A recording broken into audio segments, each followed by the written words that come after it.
Are favorable wars a way of sustaining life? The concept of favorable wars as a means to sustain life in a threatening universe may seem paradoxical, even contradictory. However, when we consider the long-term survival of humanity, it may prove to be a necessary consideration.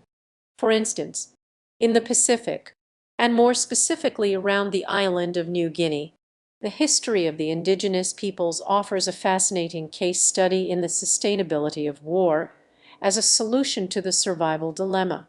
The high percentage of war-induced demographic decline could lead the casual observer to conclude that this pattern would inherently threaten long-term survival. This, however, was not the case. The people adapted to the violence by forming clans based on shared bonds of language, territory, and shared interests, and integrating strategies for mitigating risk and fostering stability. One might draw parallels between human societies and colonies of marine iguanas. For these reptiles, resource competition often led to violent conflict over limited food sources. Interestingly, habitat changes and the subsequent abundance or scarcity of food created dynamics that are eerily similar to those of regional kingdoms or superstates.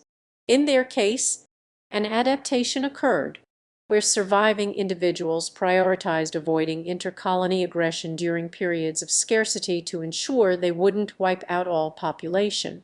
These parallels and others demonstrate that the decision to engage in and/or cultivate dynamics of war may offer diverse means of ensuring the survival of the species.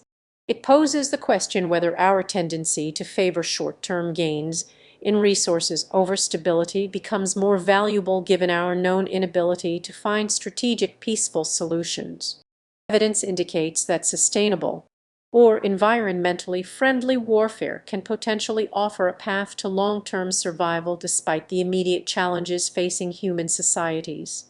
This might seem disturbing because we typically refer to conflict as destructive and unstable. This question therefore seeks to illuminate the delicate balance between competing interests that could possibly justify conflict with a different lens than we view war today.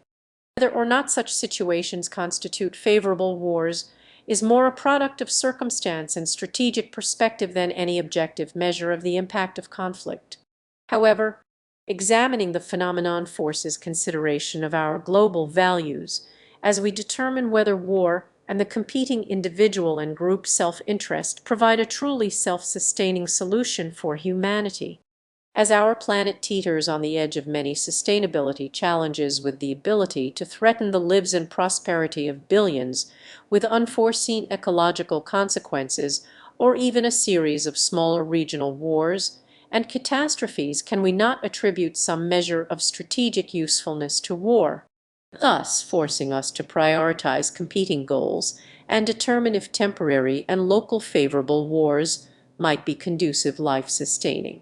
In a universe full of perceived threats, war can be classified as a defensive operation or by extension a desirable act of nature, designed for allowing vital interlopers to find respite in struggle and in which one's options for escape narrow due to the stakes being exponentially larger than risk, while sharing their fortunate circumstance of emergence, resilience, perhaps the very possibility of co-defeating of death has been understood to be a survival that has witnessed both defeat and redemption.